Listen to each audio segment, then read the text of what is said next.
That's right. We made it. It's Tavern Talk. We're here. Let's Yay. do it. I know. So Nick, what topics do we have coming up for our gracious listeners today? Well, we're going to talk about how we feel about the secrets in Warcraft, the little things that they hide so we can go find them, the Warcraft 2 Remastered leak, and we're going to talk about how stable Azeroth is as a whole. And then we're going to go over some comments that we've had on the videos last week that Jordan just wonderfully did, in my opinion. I think he did a good job of taking care of the entire production while I was gone. Yeah, well, I mean, you still did a lot of back end. Don't sell yourself short. Don't sell yourself short. But yeah, I did it back when I got home. But my point is, the fact you did a lot of you found all the articles, did the research, had all the news set up, did the Tavern Talk. It's more fun. I had to doing it take with the somebody. opportunity to talk about what I wanted to talk about. So yeah, I do remember a comment of, "This is what happened when Nick's gone." Yeah, too much PvP. I had 2 PvP topics in the Tavern Talk last week. Yeah, that's too much. Nobody wants that. We have none this week. None. I said in the news episode I played some PvP, but I won't touch on it too much here. We'll come back to it next week. Yeah. So, Jordan, why don't you set us off about these secrets and whatnot? What do you think about them? I don't know, because my purist mindset I'd like that they exist. Let me put it that way. I think they should continue to put these little, whether they're Easter eggs or little secret rocks to click on that give you mounts eventually or whatever. I think they should put these kind of cool little things in there. I do think it's a little bit unrealistic to say that every player would just be able to take the hints that they give you in the game to find the secrets. No add-ons. No guides. Come on. Yeah, nothing. I mean, shit, I even remember, in early 2000s, this is your cheat code book for all 2000, 2005, PS1 games or whatever. Right. No, I remember when I first logged into Classic WoW, and I was like, west of here. What is this? How far west? How far do I go? Right. And so that was kind of cool for 5 minutes. I thought that was cool. For 5 minutes?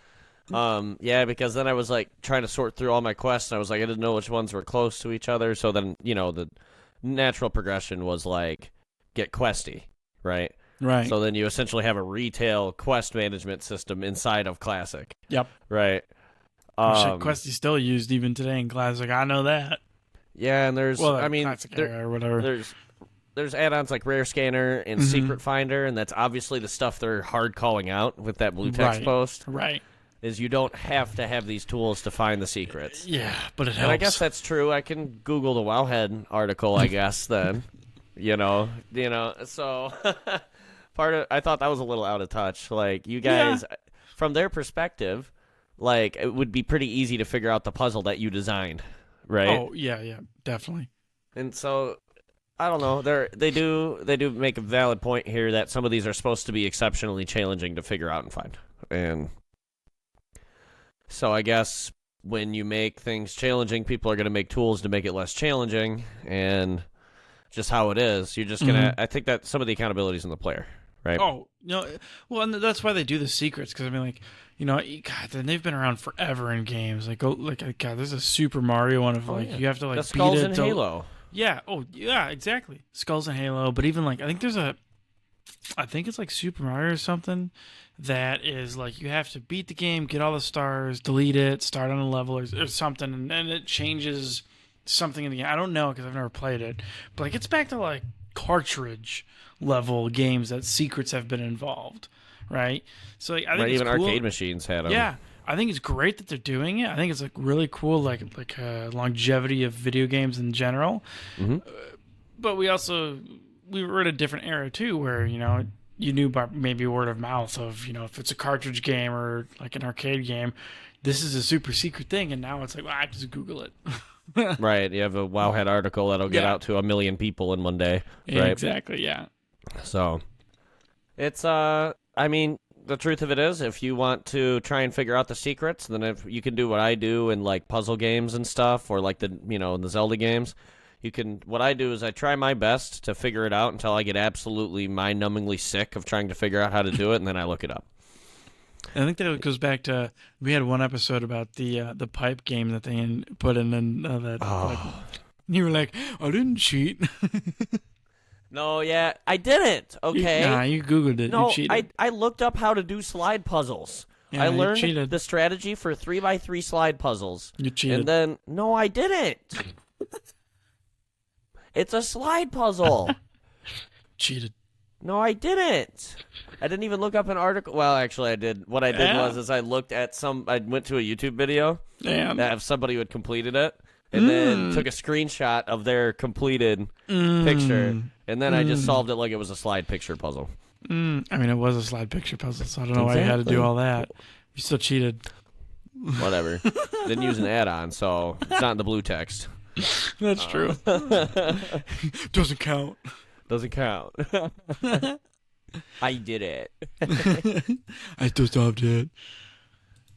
So we want to talk a little bit more about the Warcraft 2 remastered leak. And I think this topic's going to be a little bit more about the kinds of remasters that Blizzard has released in the past and a little bit less about Warcraft 2. Because all we really know about in the leak is that they are remaking it, like they have official marketing. Yeah. Yeah, they have official marketing, right? Maybe Which it's means just, they're doing it, so I wouldn't put the money behind it if they're not. Right. It didn't look like concept stuff to me. Like, it looked like cover art. Like, they were pretty... But still, it's up in the air. Who knows? Microsoft's on top. They could fire everybody overnight, so who knows? It's not wrong. Yeah, so... Which is bad. I didn't like it when Blizzard got... I think they did a merger with Activision. I don't remember if it was Activision. It was a merge, so yeah. that's how they were still technically an indie company. Yeah, I didn't like the fact they even merged with Activision back in the day. Right. And now Daddy Microsoft came in, has already given us the layoff hammer a couple of times now. Yeah, I don't like that either. It's bad. They did unionize, though, so that's cool. Yeah, which is good. It'll protect the people who are actually making our game and making it good. I mean, I'm going to buy it, and I'm going to play it. I'm going to... Right. Like, I was when... I played this on an emulator after the fact as more of an adult, but as my little baby, I didn't play Warcraft 2 really as a kid. No? 3 was when I started. My uncle, I was like 5 or 6, and we had some crappy old computer, and he was like... Windows 95 boot up. Yeah, it was... Well, I think it was 98 because we ended up having to get... We ended up having to get some upgrades to be able to run Warcraft. No, my uncle hand-me-down stuff. That's how it all happened. Hey, man, I remember my first PC I booted up had Windows 95 on it. I ran that until... Yeah, we had 95 XP. for a little bit. I ran 95 till XP. Oh. Yeah. Well, at least you skipped over, ME, which was bad. Mm-hmm. Because 2000 was just reskin 98. Yeah. I'm very excited for if they're doing that, which I think they are. So I haven't played I've played like all the RTSs. That's what I played growing up before I got into Warcraft. That and like Command and Conquer. I'm still a huge RTS guy in other games, but I'm excited for this to get remastered. I haven't bought Warcraft 3 yet just because I just haven't. But yeah, I'm waiting because I was like, if they did one, they're going to do the rest. I want to buy all of them. Yeah. So maybe it comes out in a pack. You can still... Something to keep in mind, actually, this is a real pro tip, is normally after they release the remake, you can no longer buy the original. Yeah. And so if you want the Warcraft 2 original official Blizzard copy on your Battle.net account, I would get on that. That's true. Whether this is true or not. Well, yeah, and like you said, they could keep it. They couldn't keep it. Who knows? Well, because Warcraft 3 got merged. Mm-hmm. So, just some things to keep in mind.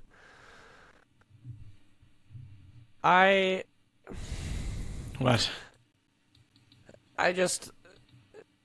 The only thing I'm nervous about is when I played it on the emulator, mind you, the graphics were, by modern day standards, pretty horrid. I mean, the game itself, by modern day standards, are horrid. Yeah, it was. As we said in the news section, the face goes like there's a rectangle in there, a square.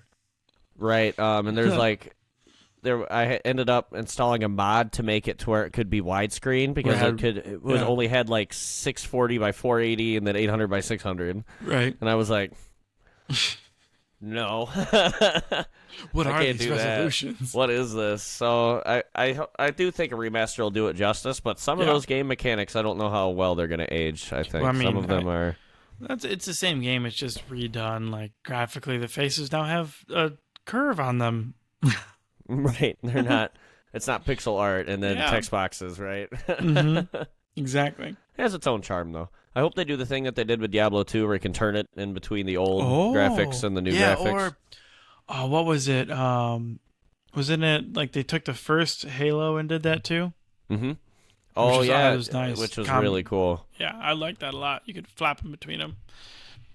And it was cool because you could. I would almost just flip in between them and then like forget sometimes. Yeah. Like, I'd be like, man, I wonder what the original looks like here, and flip it and then play a level or two and be like, oh dang, right. I wanted to see what the new stuff looked like. And flip it back. Oh God. Yeah. Yeah, no, it's still fun though. Like I hope they do that too. I don't know if they did that in 3. So if anybody knows, let us know in the comments below. Yeah. So we're gonna move forward. Yeah. There is the Bellular. He's actually really good content, gentleman. He's very critical of WoW, which we definitely need some good critics for sure. But in one of his more recent videos, he addresses some of the instability issues in the game. And the thumbnail even specifically says Blizzard is a quality issue. Yeah. And I do think... I mean, it's hard to kind of refute that at this point when you and I, who, to be honest with you, have had been quite busy lately and have already encountered some of these bugs firsthand, many of them. Oh, yeah. To the warband stuff, to the guild bank things, to the things not being visible on the ground. Yeah, even just Chromie, the Chromie thing they're doing now. Thing, with 20th anniversary, on 20th. People were not getting tokens for completing weeklies and all kinds of terrible, incomplete stuff. And a lot of this was on the PTR already. Right. I almost wonder, like, if they do. I don't know if they do enough like in-house Q&A or quality assurance, because they can't catch it all through the PTR. Like, there's you're testing like maybe 10, 12,000 people have actually tested that works on that. Right. And then now you're not going to get the millions of combinations of the rest of the player base getting it. Yeah, because you get the one person that maybe doesn't bother going on the PTR, and they're the ones who figure out the break kind of thing. Right. So right. Yeah, I mean, it's I don't a have time pool. to PTR. So I don't. So. I'd love to, but we don't make enough. Well, we don't make anything. Right. Yeah. But, like, we'll see if we ever get there. Yeah, if we could, one of us could PTR all the time. Right. For real. No. Yeah. So. Keep on watching. Make it our day job. Let's go. We're hoping, right? Thanks for watching. I mean, I'd like to play games all day, every day. It'd be fun. But they do definitely. It's a little suspicious that they are keeping a really intense content schedule, and after they just laid a ton of people off. I think that's a real telltale sign of maybe what's going on here. A lot of half-baked stuff's coming out. Well, I would say, did that schedule could have gotten made before all these layoffs were even thought of, right? And it was. I'm sure the roadmap that they're on is something that we don't see. Right. So, like, do we maybe have a little bit different roadmap now, or are they going to be like, well, we output this, we can't lie to the our players, so we have to stick with it, and that now is resulting in potentially a detriment in their respectability from us as the players, because they're having to output half-baked stuff sometimes, or something didn't get the quality assurance it should have gotten, and they thought it was good to go right off the bat. So I think there's a lot of things that go into it, but yeah, and I'm gonna devil's advocate here because if we had to say, let's put this for the record. The status of the game is nearing unacceptable. How many things are breaking, and we are. I'm not going to go like we'll have the Bellular, but however you say it. I love the guy, honestly. Sorry, Bellular, terrible. However, awesome videos. I love watching his videos. Oh, yeah. But he goes way more deeper and sinks his teeth way more into this issue than I'm going to today. Yeah. But I don't know. I don't know if we should rush it anymore, guys. That's what I'm saying. Like, it should be. I think this is a little rough sometimes. I if the think average player is struggling this much and seeing this much, it feels like a buggy experience. Well, and I think too, it even goes to like just gaming in general. How many times have players complained of any game of spending $60 or 15 a month, whatever it is, and getting a half baked pile of dog shit, and then we're supposed to go buy your DLC. I'm looking at you, EA. Sell me a $60 game plus $15-$20 umpteen to like make the game complete, and I've spent like $150 on the game. Like, come on. I'm not saying Blizzard doesn't do that. They haven't. They won't. I don't believe so. But like, give me some stuff that is completed before you put it into the real world.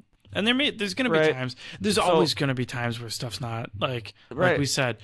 They may not have the PTR numbers. They may not have the people that are doing it. So for us getting it, we're going to find a way to break it. We're known historically as we're the people who break the game, and then they have to go fix it because they're like, they never do this. And then people figure it out, and then it becomes a WoWhead article, and then everybody knows about it, and then they do it. Right. The cycle of life, right? Yep. I'm going to come a little bit of a devil's advocate. We've talked about this a couple of times in the show, how they're going to have to keep working on this engine to keep it modern and try and compete with, everybody's trying to make the next groundbreaking MMO, and they're kind of taking an uptick right now, which I think is interesting. They just came out with that one gotcha system one that everybody was freaking out about for a minute. Yeah. I don't even want to name it, actually. Google it if you want, but there's a lot of people trying to capitalize on the MMO market right now, and so Blizzard is obviously going to have to continue to innovate in their game, maybe make some more fun, exciting mechanics to keep players involved, and they need an engine to be able to do this. Yeah, so they've talked about in Blue Text about how they're redoing a lot of back-end work, a lot of engine stuff, piece by piece. Instead of running it on a Direct 7A emulated up to DirectX 12 for modern graphics cards, they're actually, like, we could go down miles, like, I don't want to get into the physics engine and targeting. Like, that's a whole nother battle that they're going to have to go overcome. So I would say, too, like, WoW is great because it was, like, it's what put MMO, in my opinion, I would say, is it put MMOs on the map. I think there were some that came before. Like, EverQuest was huge. Yep. The biggest competitors, though, I think, to WoW, and I could be wrong. I don't have a market competition sheet in front of me, but like we're talking Guild Wars, ESO. There's one more I'm probably blanking on too. Well, Final Fantasy is a big one. Yes, thank you. That's what I was thinking. Final Fantasy, like those are probably like the three big ones that really compete with it because they have such a large following. But there's a lot, like you said, it's the gacha games that come out of like China and crap that. They aren't anything. They just want your money. They don't care about the player base. Whereas WoW, ESO, like I've played ESO, I've played Guild Wars. I don't like Final Fantasy. I can't get into the lore. Not my jam. It's very JRPG. Yeah. If you know what I mean. Not my jam. So it's like I've played other MMOs. I always come back to Warcraft. It's a mix of like the artwork, the nostalgia, the guilds I've been a part of. I don't like personally ESO. You can be a part of different guilds, right, with one character.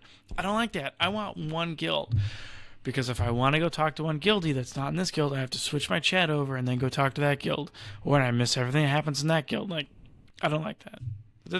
It comes to personal preference, but I think that Blizzard and Warcraft specifically are kind of like the big guys on the block. But I want that to continue to, right? Right. So I don't know if they have to innovate as much, but I think they have to just keep doing well. A lot of my problems, like they're fixing a lot of my small nitty-gritty stuff with, I'm going to use the raid as an example. Okay. As my pinnacle example for this topic. Is a lot, because I like the mechanics, when they work right. They're really cool. Even the egg boss, which is annoying, blowing up the eggs in the stupid order, and then some of them you got to interrupt, and if you do too many of the ones you got to interrupt, crap goes off, and the healers scream. When you got to connect the right eggs in the right order, like you said, because then you get like the little spiders or whatever, the lock-ons. And at higher levels, it's like a hard DPS check, like you're on a big timer. You got to get them through the thirds, or else he never opens up more of the things, and you have a giant pool taking over the whole room. So it turns into a real mess. It's a big DPS check fight. But to be honest with you, I don't have any problems with the mechanics. I can't tell you how many times I've done Queen Ansarek on my Evoker on normal. The boss before. The one where he has the charges on the ground, and you have to take the webs across and then slow him down with the webs. Either way, I can't remember his name. Let me know how dumb I am in the chat down below, or in the comments down below. But I always do the evoker cheese where you rescue somebody into the web. So then you both hit it, and then you're. So how it works in this fight is the boss will make a big charging animation down the center of the screen, right? And what I do is you have to pop these webs with you and the person you want to be stuck to with it. Then you stretch it out like a finish line or like a rubber band, and it slows down the boss and lowers how much damage he does to the whole raid when he hits the wall. Oh, that's pretty cool. I like the mechanic. That's Yeah. cool. So how I cheese it on my evoker is I rescue somebody into it. I literally grab a homie, smack him into the web, and then just drag it across. I say, "Don't move," and then we just drag it across, and the boss gets slowed down. But that only works like half the time. Sometimes it'll break and think I'm the only one in it because if he's lagging, it thinks he's still in the old spot. Yeah, and so it doesn't pop him. That's interesting. And it'll do that. It'll even do that if somebody was standing in it or just got into it a little late, right when I pop it, for example. Then if they're lagging, they're not actually there yet. Right. And so it's kind of there's some buggy experiences that even I've experienced, right? And I'm not doing it on Mythic, Right. So they definitely. But that could come down to even like the individual's computer and their internet. You could. ISP. There's a lot of factors in that. Yeah, there's a lot of variables. Could be some guy spamming, transferring stuff from his warband right in the middle of it. Yeah. Sorry. Call back to last episode.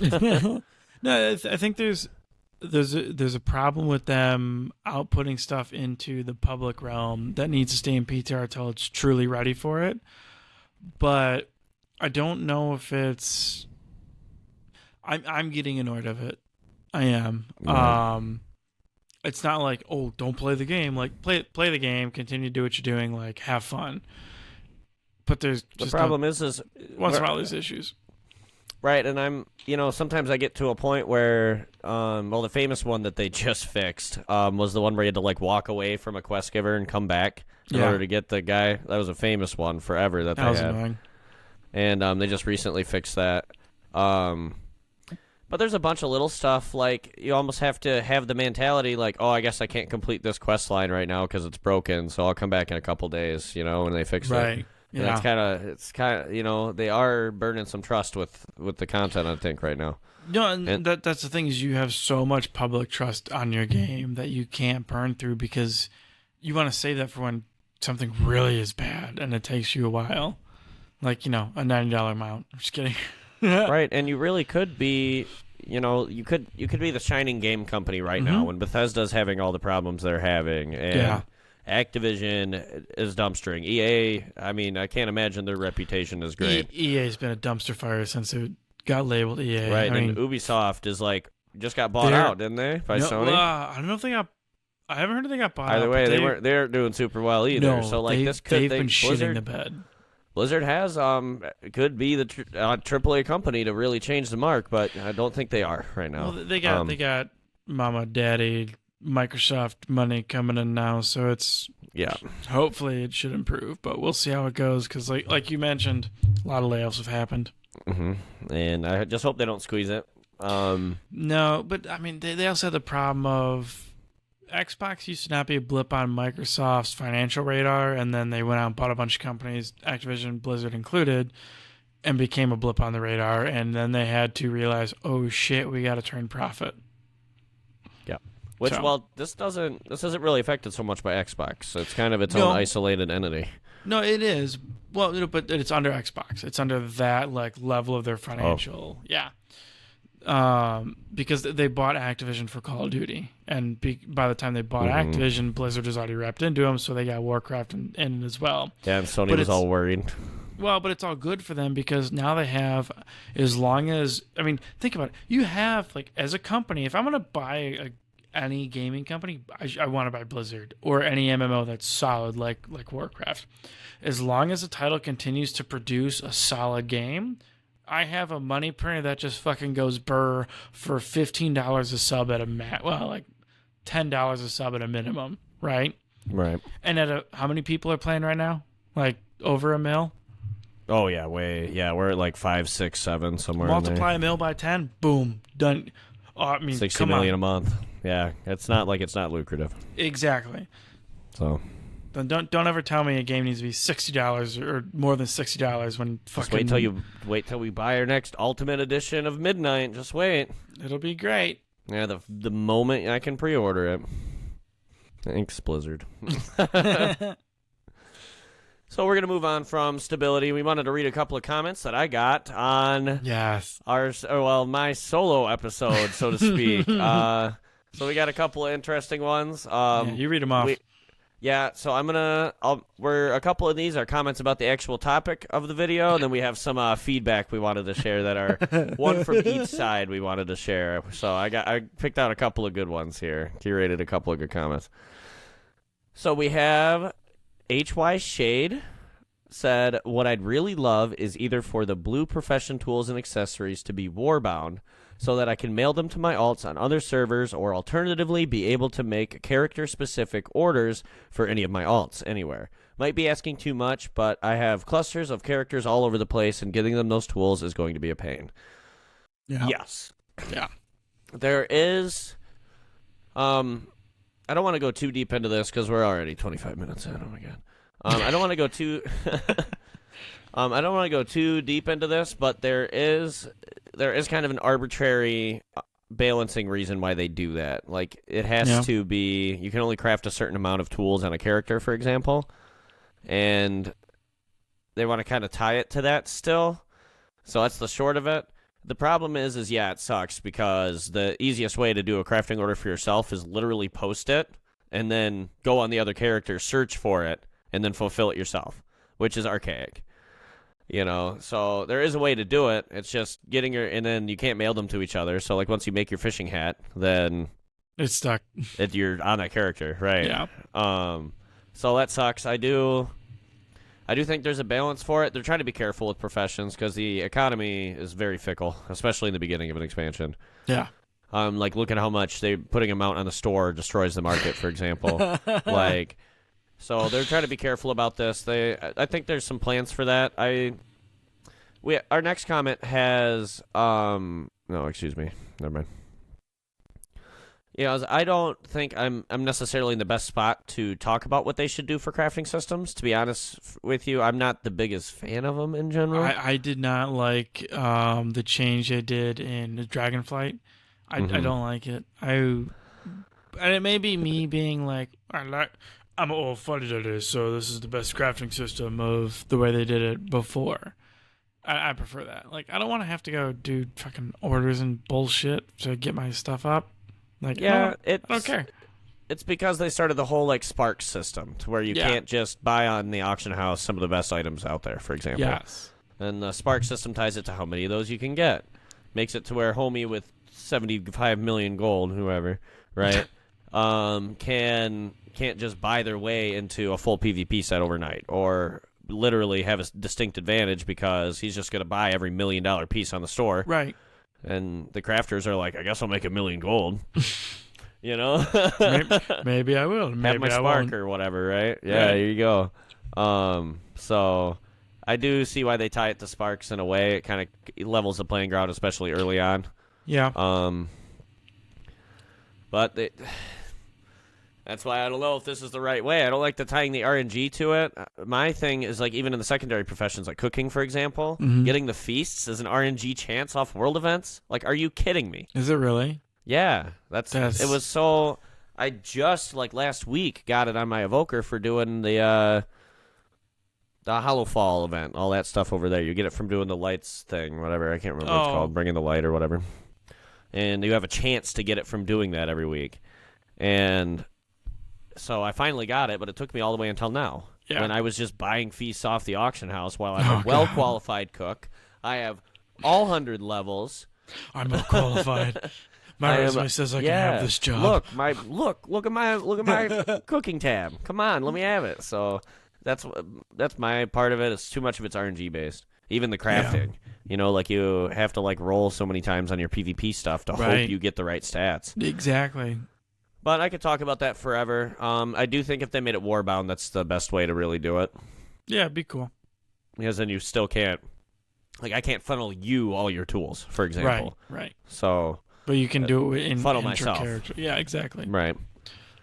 So let's move on to the next comment. What do We got? have Angel Grade says, frankly, what would go so wrong with having the PvP gear you get from the vendors to just be tier set outright? Honor tier and Conquest tier. Give it a caveat that the armor can't be upgraded if Blizz is that concerned over players achieving the set bonuses in PvE too quickly. Quote unquote. You already no longer can scale the PvP gear with PvP alone anymore since the additional requirements of stones and crests were put in. So, I don't have a whole lot of argument against this, to be honest with you. The only real one is they're going to probably have to change how the sets interact with the PvE set.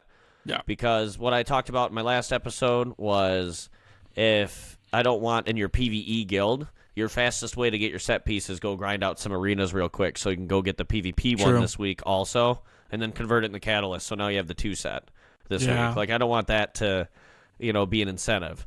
I want it, I was just talking about how a system that would fix the Catalyst, like if they gave you 2 separate Catalyst tokens, but that was my caveat, was then you would have the expectation to go get the PvP one as well.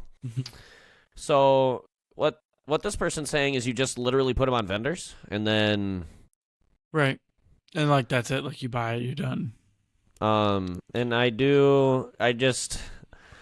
they're already kind of playing the balance game where how effective do you want this PvP gear to be in the player versus environment? Like, do you want to be an absolute bug that everything steps on outside of an arena, for example, right?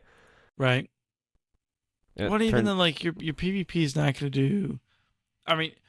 You could tell us more than I could, but like if I'm gonna go do a mythic, my PvP gear is not gonna do shit in a mythic. Right. Like, well, it's 597s. The Conquest is 597, I believe, in but I mean, PvE. like, even if it was like my eye level met to go do even a 0 or a 5 key, like whatever the key you're gonna run is, it's not gonna be as good as PvE gear. Right. So it's like I don't get why they would mix the two, because you have players like the requirement to upgrade it, right? It makes no sense to me when you have I don't know. I think you have to have the breakdown and understanding about like what is the crossover of someone who's going to play because like if you play PvP but you also play PvE both heavily. I don't really touch PvP. I have like fucking 4, like maybe 3 pieces the last time we played because we like you, Seb, and I went and did a shit ton together. Like I won't touch it till probably a couple seasons later. Like, I don't care. Right. I just the whole reason why I kind of me giving up a Catalyst charge because I gave up 2 of them for PvP this week on my mage, which kind of like hurt my gut. Like but it's pretty much the only way to get the set pieces for PvP. I don't like that. Yeah, and so buying them straight from the vendor, I don't know fixes our problem because now if the set pieces still connect. Because right now, as it is, my PvP set piece will complete my set bonus with PvE gear. I think if they make it to where they don't cross... Oh, wait, hold on. So your PvP gear will help complete your PvE set? Yep. Because the sets do the same thing. They have relative effectiveness in PvE and PvP, but yes. That's nifty. And so that's that's why I'm nervous about them straight up, like, burning the Catalyst and making it where you could just get these set pieces elsewhere. Because now, especially early on in the season, you need to grind out this many arenas to get this, set piece at least for this week, right? Because now you'll be able to complete it by doing, there's no limit to how many set pieces you can generate a week now. Because you can just get them through Conquest. And so, there's no perfect fix for it. That's why I do like comments like that. That one's a really tough, hard-hitting question, so definitely leave us some comments below if you have any ideas, because I don't know what the perfect fix for that either.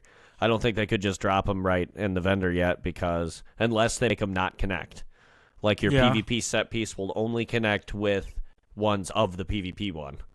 And that's the only way you could do it. And they'd have to make it work properly to where you don't have a 2 set of one and then a 2 set of another, and then you get the double tier 1. Like they can't work either. So they're gonna have to program it right. It'd have to be a one-of-one kind of thing, and even then, you'd have to do it to the sense of, like, you're not buying the top tier set, right? You're buying you'd have to play a level of PvP continuously to upgrade it to like be good for season 1 or season 2, wherever you're at in the expansion. Right. So like you couldn't buy, oh look, I'm done. There we go. I'm just gonna rock in PvP now. It makes no sense. It'd be the same thing with PvE gear. Like, you don't go run a mythic, get one shoulder piece, like, I'm done. Yeah, and they're better about that now. The beginning of Dragonflight and throughout Shadowlands, there's a lot of problems where you needed PvE pieces in PvP. But they ironed that out towards the end of Dragonflight, and War Within, it's been the PvP pieces are the best for PvP. So I miss Shadowlands, so.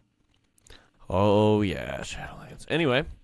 So those are our 2 hard-hitting comments. Those are the ones we talked about the most. We have a Plunderstorm comment, and we have Zane Owos says, I didn't touch it last time, and I won't touch it this time either. And that's why I was a little bit nervous about talking about Plunderstorm too much. I wasn't sure how many people I was really reaching out with that, because I know I'm a little bit I'm a little biased. Yeah, You are biased. You drug me into it when it came out the first time, and I actually had a good time. Yeah, I got hundreds of thousands of plunder from it. I played it a ton. Well, but you like I think you even made the comment in either the Tavern Talk or the news episode when you had talked about Plunderstorm coming back, was that you play Fortnite a lot in your own time, right? When we're not doing Warcraft. Yep. And that I can see why you'd want to go play Plunderstorm. Me, personally, I've never been a Battle Royale guy. I think Fortnite and I think Battle Royale in general is an abomination on the gaming industry. Like, I'll fight that tooth and nail. I think it's horrible for us. I'll get to play Fortnite yet, guys. Hey, no, I've played Fortnite with you a couple times. I don't think it's horrible. If we get to 200 subscribers, I get to make Nick play Fortnite.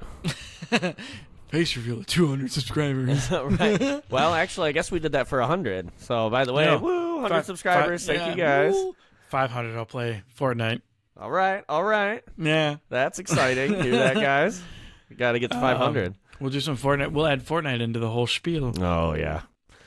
We'll see how it goes. You'll have a lot to talk about, I'm sure. No, I liked Plunderstorm. I think I was listening to, actually, when I was editing the way that you did it, is that because you had made a comment on that Plunderstorm is different than Fortnite overall, right? Mm-hmm. Like the way it was the level system is one of the ways that makes it unique. The leveling system's unique, and you were even talking about your play style is different. Whereas you get bored and you go, well, I'm going to go do X, Y, Z. Yeah. Whereas Plunderstorm, like, well, I'm going to go get all this extra stuff to then go headhunt. And then I'm going to go back and get more stuff, and then I'm going to go headhunt some more. There's some strategy. Yeah, as I said, I tried to play to win, which I don't normally do in Fortnite. And then I also, after I got my wins, I was kind of, just doing my thing. Screwing around, Just screwing with other people, just Battle Royale things. Yeah, I had a great time playing Plunderstorm last time, and I'll probably join in this time, for the extra transmogs and whatnot that you can pick up. I think it's cool stuff. There's like a void version. There's I talk about it, links in the last episode. Definitely, we can check those out for sure. No, I think it'll be good though overall. I mean, I'll be back in it. I know you will. I will miss you for like umpteen weeks. It's with the instant it hits the ability to play, it's gonna be why play Plunderstorm this week for like 3 weeks straight. I don't think I can mention that Quinbot comment because I actually think it's a bot now because the bot's literally in the name. Yeah, we cannot. Okay. Yeah, we'll get rid of that one. Okay. Ready for our feedback comment, Nick? Are you ready? Yeah, let's go. So we got some honest feedback from Fame Dog. Thank you. They said, that thumbnail, yuck, laughing face. Yeah, I saw that and I actually died laughing. I wanted to comment on it. No, I know it was the Tavern Talk episode thumbnail of, I think it was like Plunder is back or something like that. I remember. Yeah. What did we name it? I don't know. What did you name it? That is true. What did I name it? Hold on, let me pull it up. 2 seconds. Hold on. No, you're good. We're almost at the end. This is kind of the return of Plunder is what I called it. With 2 3 or 4 E's and a couple R's. Yeah, they.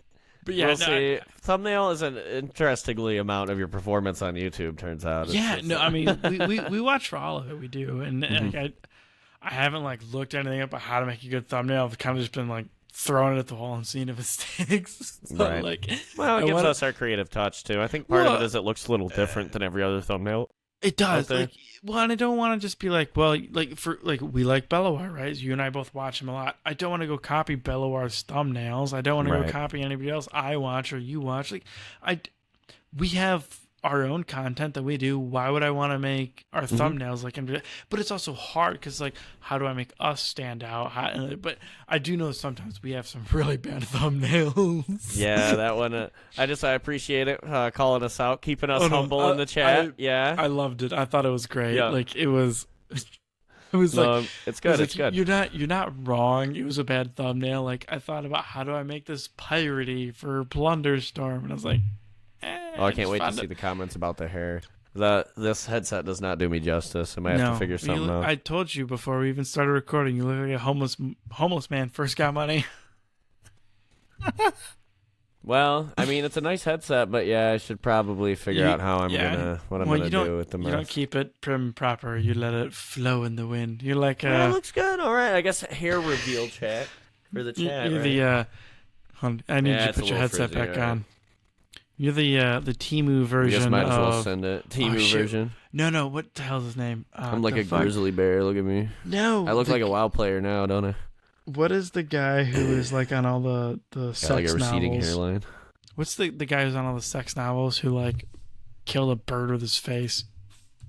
I don't know. Give me a second. I don't read. Remember? Right, I forgot you're a warrior. I'm a warrior. No, actually, I'm a mage now mostly, so I guess I am well read. Ew, never mind. Gross. Fabio, it's Fabio. Oh, yeah. You're like a Temu Fabio. Had to Your Google favorite horde player. Oh goodness. god, that was good. So we better bring it back. We already went a little bit farther off the rails than we were intending in our first camera episode, but It's fun, here we though. are. This is us, the men behind the curtain. And so Nick, would you send us out? I will definitely send us out. Thank you for joining for another exciting episode of the Valley of Spirits. We are your hosts, Jordan and Nick, your go-to horde players. Join us in Darnagal on the Malgana server and look up our guild, the Electric Boogaloo. Stay connected with us on social media. Follow us on Facebook and Twitter, or X as it's known these days, whichever you want to call it, by searching the Valley of Spirits podcast. Do not miss an episode and follow us on Spotify or anywhere you find your podcast platforms. Check out our YouTube for additional content not found in our podcast platforms. Until next time, may your quest be glorious and your loot be plentiful. And as always, for the For the horde!